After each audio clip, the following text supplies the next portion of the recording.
السلام علیکم۔ قرآن کے خلاف بہت سے مورچے بنے، کچھ اپنوں نے بنائے، بہت سے غیروں نے۔ آج کا مورچہ صحیح بخاری کے مشہور راوی نافع کے نام۔ دوستو، جو منکرین قرآن ہیں، جو روایت پرست لوگ ہیں، جو صحیح البخاری کو مانتے ہیں، ان کا عقیدہ ہے کہ صحیح بخاری قرآن کی طرح ہے۔ جس طرح قرآن لا ریب فیہ، یعنی اس میں کوئی شک نہیں ہے، یہی اسٹیٹس وہ صحیح بخاری کو دیتے ہیں کہ اس کے اندر بھی کوئی شک نہیں ہے۔ صحیح بخاری کا ایک مشہور راوی ہے، اس کا نام ہے نافع، ٹھیک ہے۔ یہ جو بندہ ہے نا نافع، اس کی بہت زیادہ روایات ہیں صحیح بخاری میں، صحیح مسلم میں، موطا مالک کے اندر بھی اس کی بہت زیادہ روایات ہیں۔ اس کی یہ جو سند ہے نا مالک عن نافع عن ابن عمر، اس کو سلسلۃ الذہب کہا جاتا ہے، یعنی سونے کی چین۔ یعنی اس سند سے جو بھی آئے اس کو قبول کر لو، ہضم کر لو۔ لیکن ایک مسئلہ ہے، اور یہ مسئلہ آپ کو انجینئر علی مرزا نہیں بتائے گا، مفتی طارق مسعود نہیں بتائے گا، آپ کا بھائی ابو جعفر تنولی بتائے گا انشاءاللہ۔ دوستو، مسئلہ یہ ہے کہ یہ جو نافع ہے نا، اس کا بڑی عمر میں جا کے حافظہ بگڑ گیا تھا، اس کا دماغ خراب ہو گیا تھا۔ یہ میں نہیں کہہ رہا، یہ خود ان کی کتابوں میں لکھا ہے۔ وہ سورہ بقرہ کی آیت ہے نا، نساؤکم حرث لکم، تمہاری جو عورتیں ہیں وہ تمہاری کھیتیاں ہیں، یعنی اولاد کے لیے نا۔ یہ جو نافع ہے نا، اس نے ابن عمر صحابی سے اس آیت کے ذیل میں پتہ ہے کیا نقل کیا؟ یہ بات نقل کی کہ تمہاری کھیتیاں ہیں، یعنی تم پیچھے والی جو جگہ ہے نا، پخانے والی جگہ، عورت کے وہاں سے بھی آ سکتے ہو۔ نعوذ باللہ من ذالک۔ اتنی بڑی غلطی، اتنا بڑا بلنڈر کر دیا اس راوی نے صحابی کی طرف یہ بات منسوب کر کے۔ اندازہ لگائیں۔ یہی بات ہم آپ کو سمجھانے کی کوشش کر رہے ہیں، اور یہ بات آپ کی اسکرین پہ چل رہی ہے ثبوت کے ساتھ کہ جو نافع ہے اس نے یہ روایت بیان کی کہ اس آیت کا مطلب یہ ہے کہ عورت کے پیچھے والی جگہ سے آ سکتے ہو، اور منسوب کر دیا صحابی ابن عمر کی طرف۔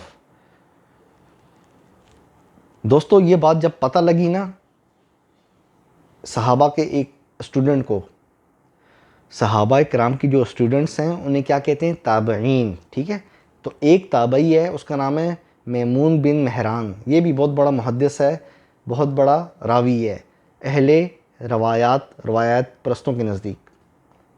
میمون بن مہران کو جب پتہ لگا نا یہ نافع کی یہ والی بات، تو انہوں نے کہا، یہ والی بات نافع نے پتہ کب کی؟ اس وقت بعد ما کبرا و ذہب عقلو، یہ بات اس نے اس وقت کی جب اس کی عمر بھی بڑھ گئی اور اس کا دماغ کام کرنا چھوڑ گیا، اس کی عقل جواب دے گی۔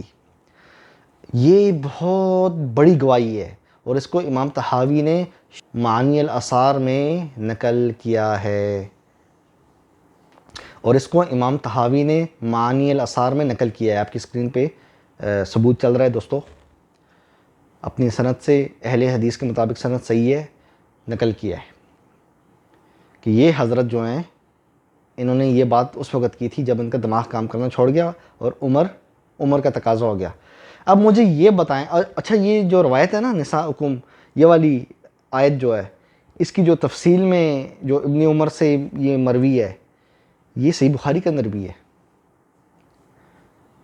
سورہ بقرہ کی جو آیت ہے نساؤکم حرث لکم، اس کی جو تفصیل نافع نے ابن عمر سے منسوب کی ہے، یہ صحیح بخاری کے اندر بھی روایت ہے۔ اب اندازہ لگائیں۔ اب ہمارا سوال یہ ہے، میں ابو جعفر تنولی، جتنے بھی منکرین قرآن ہیں، جتنے بھی روایت پرست ہیں، سب سے ایک سوال پوچھنا چاہ رہا ہوں۔ اب آپ کے پاس ایسا کیا کرائیٹیریا ہے، ایسا کیا طریقہ ہے جس سے آپ کو پتہ لگے یہ والی روایت نافع نے جوانی میں بیان کی تھی جب اس کا دماغ ٹھیک تھا، اور یہ والی روایت نافع نے اس وقت بیان کی جب وہ بوڑھا ہو گیا اور اس کا دماغ کام کرنا چھوڑ گیا؟ ایسا کوئی کرائیٹیریا روایت پرستوں کے پاس نہیں ہے، یعنی نافع کی جتنی بھی روایات ہیں سب کی سب مشکوک ہوگی، سب پہ کانٹا لگ گیا۔ دیکھا کہا تھا نا روایت پرستو، ابو جعفر تنولی سرپرائز دے گا، دیا کہ نہ دیا؟ یہ بات جو ابھی میں دوستوں آپ کو بتا رہا ہوں، اپنے دل پہ ہاتھ رکھ کے بتاؤ، آپ کو پہلے پتہ تھی؟ اچھا یہ انجینئر علی مرزا یہ والی باتیں آپ کو کیوں نہیں بتاتا؟ ہر وقت کہتا ہے بخاری میں یہ ہے، مسلم میں یہ ہے، موطا مالک میں یہ ہے. ان کے بابے ہیں بخاری اور مسلم. یہ اوروں کو تو کہتا ہے بابوں کو چھوڑو، لیکن اپنے بابوں کو نہیں چھوڑتا. اپنے بابے اس نے پکڑے ہوئے ہیں. تو دوستو جب آپ اللہ کی کتاب جو ہے نا، جس کو اللہ نے حبل اللہ کہا ہے، جب آپ حبل اللہ کو چھوڑو گے نا تو اسی طرح گمراہ ہوگے. قیامت کے دن نبی علیہ السلام منسوب روایات چھوڑے جانے کا شکوہ نہیں کریں گے، قرآن چھوڑے جانے کا شکوہ کریں گے، جو میجورٹی نے، اکثریت نے چھوڑ رکھا ہے. اب یہ جو نافع ہے اس کی اتنی زیادہ روایات ہیں صحیح بخاری میں، یہ صحیح مسلم میں، یہ روایت پرست مانتے ہیں ساری روایات. آپ ان کو بتائیں نا یہ جو بات میں نے ابھی آپ کو بتائی ہے، یہ ویڈیو ان کو دکھائیں کہ یار اس کا تو دماغ خراب ہو گیا تھا اور پھر اس نے یہ والی روایت بیان کی. تو آپ کے پاس ایسا کیا طریقہ ہے پتہ کرنے کا کون سی روایت اس کا دماغ خراب ہونے سے پہلے کی ہے اور کون سی بات کی؟ تو روایت پرست چپ ہو جائیں گے، ان کے پاس کوئی جواب نہیں ہوگا. ہاں ایک جواب ہو سکتا ہے ان کے پاس، روایت پرستوں کے پاس، آپ کو گالی دے کے بگا دیں گے. اللہ خیر صلی اللہ، جو بھی سوال کرتا ہے یہی کام کرتے ہیں اس کے ساتھ. یقین نہیں آتا میری اس ویڈیو کے نیچے دیکھنا کتنے منکرین قرآن آ کے نیچے گالیاں لکھتے ہیں. لکھتے کہ نہیں لکھتے؟ میں جتنے بھی سوال اٹھاتا ہوں ایک کا بھی جواب دیا آپ نے؟ یہ کہنا جی ماسک پہنا ہوا ہے، جی ماسک اتارو. آپ نے میرے لیے، میرا چہرہ دیکھ کے میرے لیے رشتہ ڈھونڈنا آپ لوگوں نے.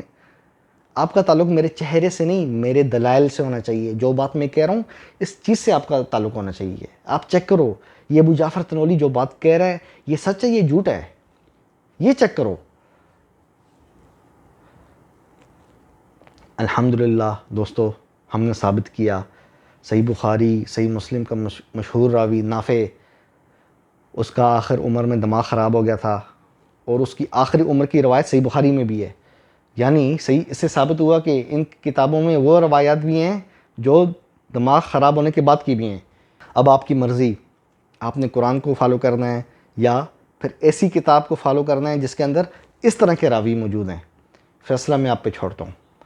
اپنے بھائی ابو جعفر تنولی کو اجازت دو، حبل اللہ کو تھامے رہو، ٹھیک ہے؟ قدم ڈگمگانے نہ پائیں، حوصلہ بلند رکھو. پھر ملتے ہیں انشاءاللہ. قرآن زندہ باد.